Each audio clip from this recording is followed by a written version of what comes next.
Hi, this is Scott Thompson from expertvillage.com, and today we're going to demonstrate how you can show a group of students that water actually has skin.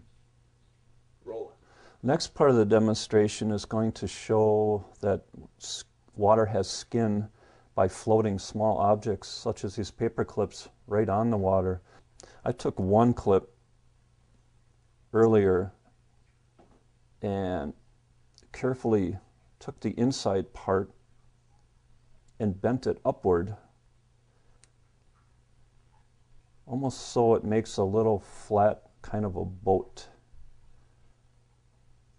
And the only thing to be careful about is that center little end of the paper clip sticking up has to be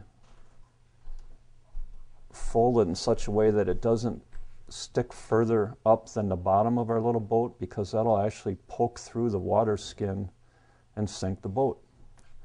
So you might have to kind of adjust that as you go to make sure it's just perfect.